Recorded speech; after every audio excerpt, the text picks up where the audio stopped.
Assalamualaikum warahmatullahi wabarakatuh. Perkenalkan, nama saya Risa Desimila Iftika. Saya salah satu dosen D3 Akuntansi di Fakultas Ekonomi Universitas Muhammadiyah Ponorogo. Tugas pokok seorang dosen adalah melaksanakan tridharma perguruan tinggi, salah satunya adalah pengajaran. Di sini saya mengampu mata kuliah pengantar bisnis yang dengan bobot 3 SKS, di mana terkait dengan teknik pengajaran yang saya pakai menggunakan DIA, Delivery, Interaction, dan Assessment, di mana terkait dengan mata kuliah pengantar bisnis merupakan salah satu mata kuliah yang diberikan pada semester awal pada program studi akuntansi dan wajib ditempuh oleh mahasiswa. Dalam mata kuliah ini dibahas semua aspek dalam praktek kegiatan perusahaan yang meliputi keuangan, operasi, sumber daya manusia, dan juga pemasaran. Mata kuliah ini diharapkan mahasiswa mampu memahami secara keseluruhan definisi lingkungan bisnis, etika, dan tanggung jawab sosial, kewirausahaan bisnis baru, dan kepemilikan bisnis. Bisnis dalam konteks secara global, mengelola bisnis, mengorganisasikan perusahaan bisnis, manajemen SDM, dan hubungan ketenagakerjaan. Selain itu, ada juga materi terkait dengan motivasi dan memimpin karyawan, proses pemasaran, serta perilaku konsumen, mengembangkan dan menetapkan harga produk, mendistribusikan produk, dan juga mempromosikan produk serta mengelola keuangan dari suatu bisnis. Sebelum saya menjelaskan terlebih dahulu capaian pembelajaran terkait dengan mata kuliah pengantar bisnis, diantaranya yang pertama, mahasiswa mampu memahami terkait dengan kontrak perkuliahan dan pengantar materi terhadap mata kuliah. Kemudian yang kedua, mahasiswa mampu memahami mengenai lingkungan bisnis, perusahaan, barang, dan juga jasa. Selanjutnya yang ketiga, mahasiswa dapat membedakan tanggung jawab perusahaan dan etika bisnis perusahaan terhadap lingkungan internal maupun eksternal yang akan menjadi sebuah tanggung jawab sosial di dalam suatu bisnis. Kemudian yang keempat, mahasiswa mampu menganalisis peluang bisnis kewirausahaan serta usaha kecil yang akan digunakan dalam kondisi tertentu, serta mampu mengidentifikasikan bentuk-bentuk kepemilikan usaha dan implementasi pada setiap badan usaha. Kemudian yang kelima, mendefinisikan bisnis tersebut secara internasional, menguraikan bagaimana tahap-tahap memasuki bisnis internasional. Kemudian mahasiswa juga dituntut untuk bisa menjelaskan terkait hambatan dalam memasuki bisnis internasional, menguraikan bentuk-bentuk keunggulan bersaing, dan juga menjelaskan manajemen bisnis secara internasional. Selanjutnya, yang keenam, mahasiswa dapat memahami peran, fungsi, dan juga proses manajemen yang akan diterapkan dalam organisasi secara umum. Kemudian yang ketujuh, mahasiswa mampu memahami definisi struktur organisasi secara umum. Selanjutnya, yang kedelapan, mahasiswa mampu memahami manajemen sumber daya manusia serta hubungan ketenagakerjaan. Kemudian yang kesembilan, mahasiswa mampu memahami perilaku dan cara memotivasi karyawan dalam sebuah organisasi. Yang kesepuluh, mahasiswa mampu memahami proses pemasaran dan perilaku konsumen. Yang ke-12, mahasiswa mampu mengembangkan dan menetapkan harga satuan produk. Kemudian, mahasiswa mampu memahami peran penting promosi produk dan pendistribusian produk. Selanjutnya, mahasiswa juga harus mampu memahami maksud, tujuan, serta tipe dari promosi di dalam suatu bisnis. Selanjutnya, mahasiswa mampu memahami dalam mengelola keuangan perusahaan dengan baik sesuai dengan prosedurnya. Nah, selanjutnya saya jelaskan materi yang nantinya akan dibahas mengenai yang pertama materi pengantar, kemudian yang kedua terkait dengan lingkungan bisnis, yang ketiga etika dan tanggung jawab sosial, yang keempat kewirausahaan, bisnis baru, dan kepemilikan bisnis. Kemudian yang kelima, bisnis dalam konteks secara global. Kemudian yang keenam, mengelola bisnis. Yang ketujuh, mengorganisasikan perusahaan bisnis. Selanjutnya, mahasiswa menempuh ujian tengah semester. Setelah itu, mahasiswa dilanjutkan pada materi berikutnya mengenai manajemen sumber daya manusia dan hubungan ketenagakerjaan.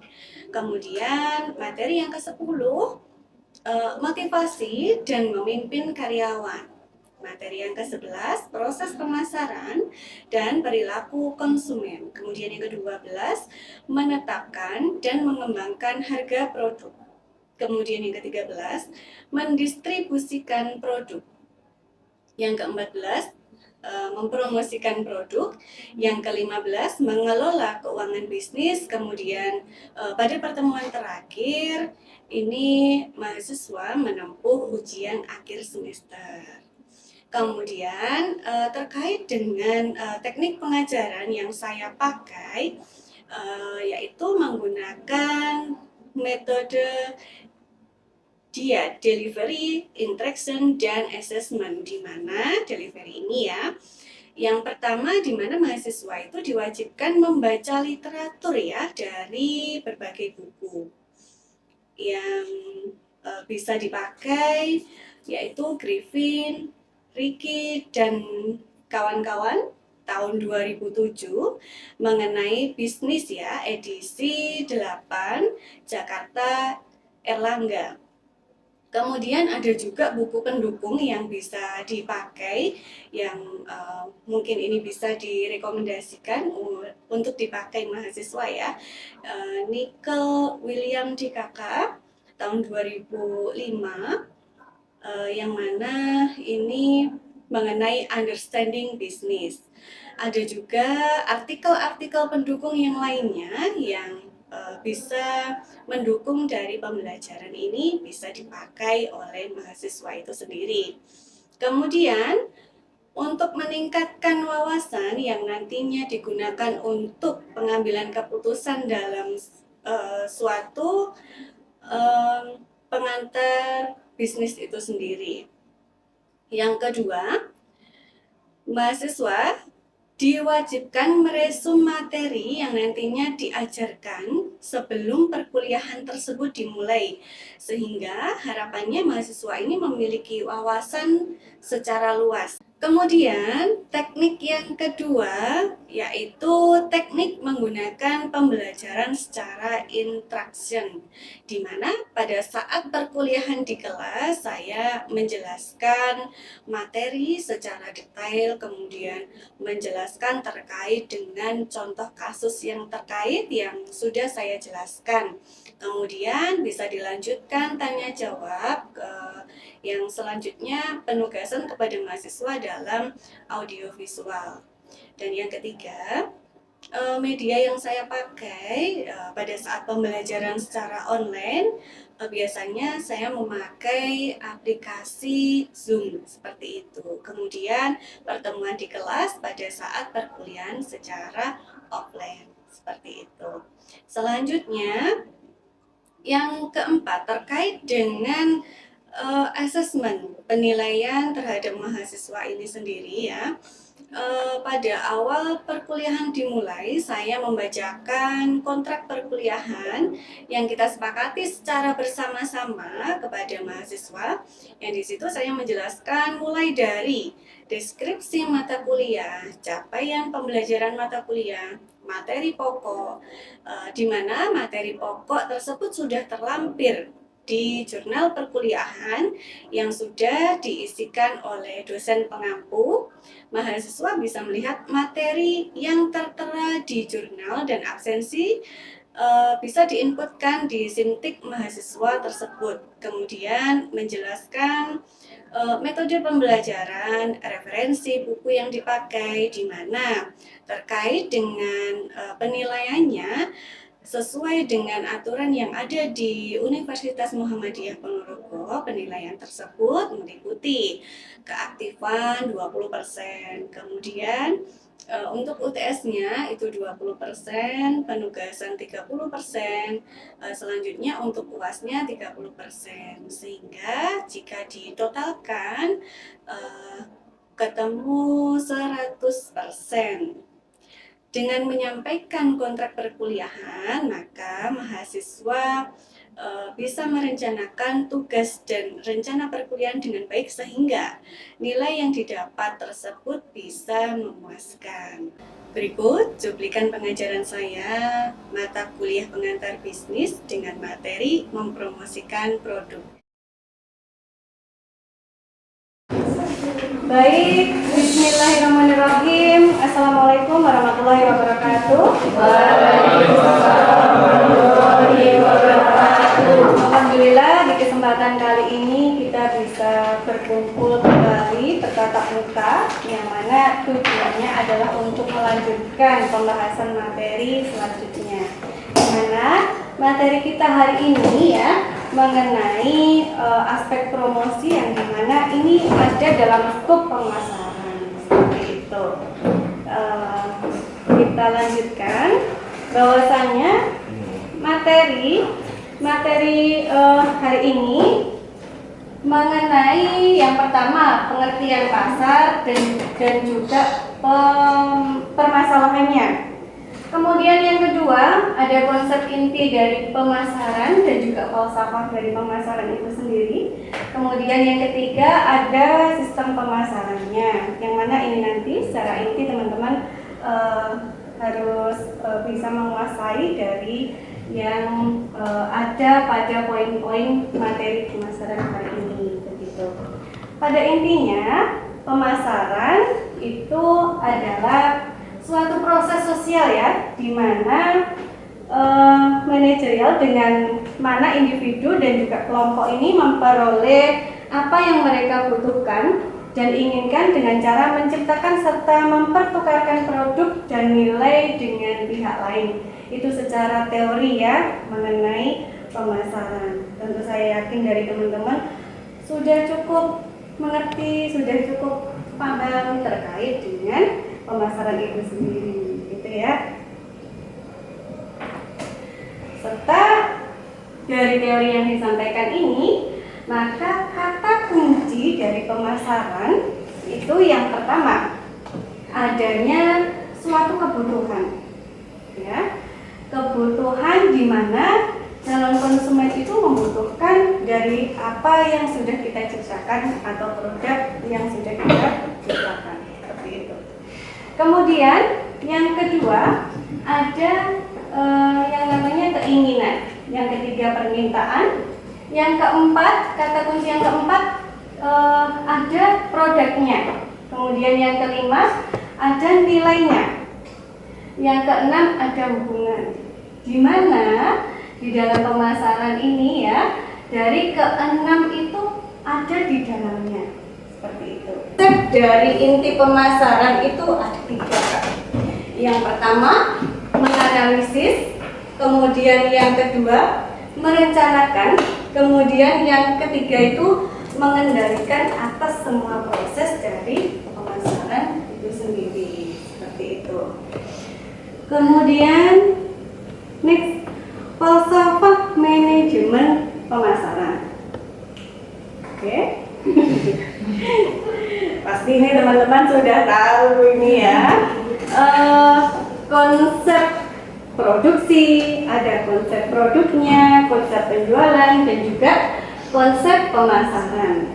Nah, di dalam falsafah manajemen pemasaran ini, yang pertama ada konsep produksi. Mungkin dari teman-teman ada yang mungkin bisa membantu untuk menjelaskan konsep produksi itu konsep yang seperti apa? Silakan, angkat tangan mungkin. Baik, Mbak Putri silakan. Ya, jadi konsep produksi itu adalah konsep yang biasanya akan berkonsentrasi pada upaya untuk menciptakan efisiensi produksi itu sendiri. Selain itu juga biaya rendah dan distribusi massal sehingga menganggap bahwa konsumen akan tertarik pada ketersediaan produk dengan harga yang lebih murah. Baik, terima kasih Mbak Putri atas jawabannya. Kemudian bisa kita lanjutkan konsep produk. Nah, di dalam pemasaran itu kita harus memikirkan terhadap konsep produk yang seperti apa dan bagaimana, begitu ya. Nah, di dalam teori konsep produk, mungkin ada yang bisa membantu menjelaskan. Silakan. Baik, silakan, Mbak Mega. Jadi konsep produk itu merujuk pada ide dasar atau abstrak dari suatu produk atau layanan yang mencakup fitur, manfaat, dan nilai yang ingin ditawarkan kepada pelanggan. Baik, bisa dipahami ya teman-teman ya sampai di sini? Bisa. Kita lanjutkan kembali falsafah manajemen pemasaran selanjutnya. Yang ketiga itu ada konsep penjualan. Jenenge pemasaran itu, yang namanya pemasaran itu juga pasti ada penjualan. Konsep penjualan itu yang seperti apa? Kalau secara teori Kak, ada yang tahu? Oke, Mbak Evi.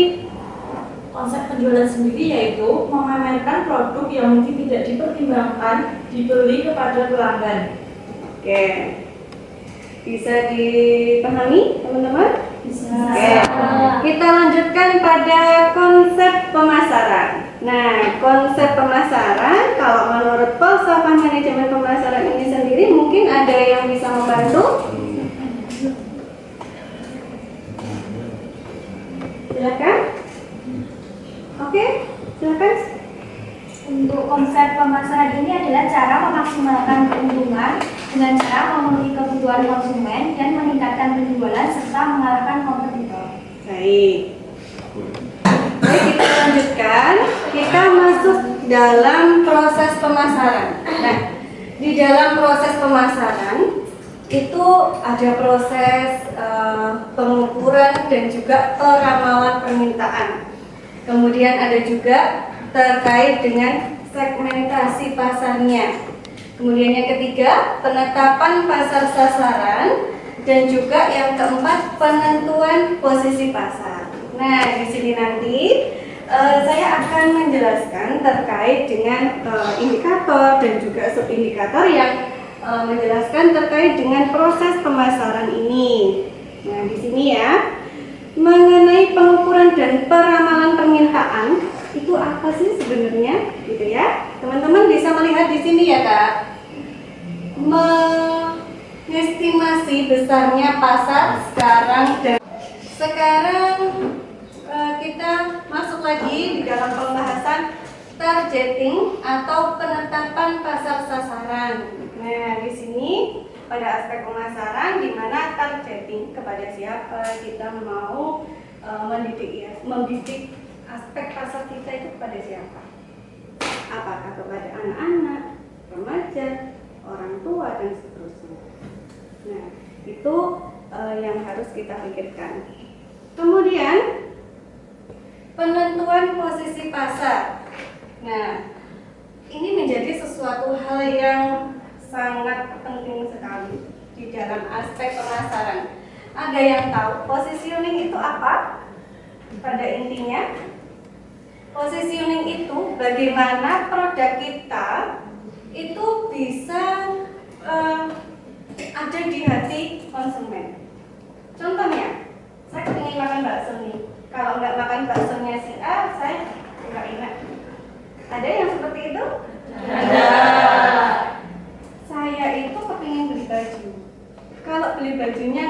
toko itu, saya nggak ini ya, nggak bisa, saya nggak ada yang cocok misalkan. Nah, itu artinya toko tersebut sudah memiliki positioning di hati konsumen itu sudah lumayan kuat gitu ya.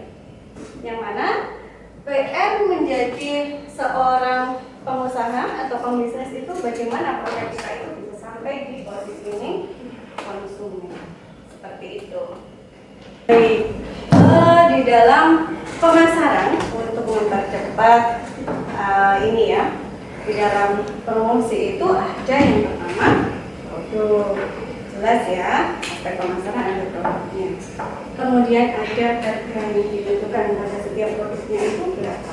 Terkait dengan tempat, yang mana ini pada marketing mix itu untuk saat ini mengenai tempat, ada yang memang menyediakan tempat yang dimana itu memberikan kemudahan untuk konsumen untuk mendapatkan barang secara langsung gitu ya.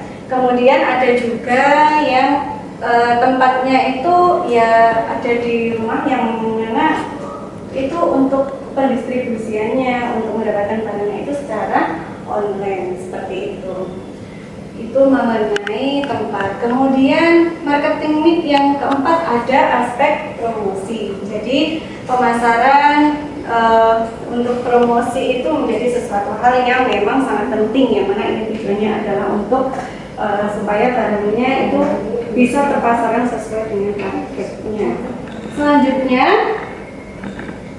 selain promosi ada proses membeli, proses jualnya, begitu ya. Ini ada di dalam marketing mix-nya. Kemudian ada people, orang yang menjual dan juga ada orang yang membeli. Kemudian yang ketujuh ada physical evidence. Oke, ini apa ya? Nah, marketing mix itu dari beberapa tahun yang lalu itu marketing mix ini cuma 4K. Produk, price, place, dan juga promotion. Tetapi seiring dengan perkembangan zaman, perkembangan penelitian yang ada, marketing mix sekarang ada 8. Nah, mungkin ada yang bisa membantu. Mungkin physical evidence itu apa ya? Baik, Mas Alfian.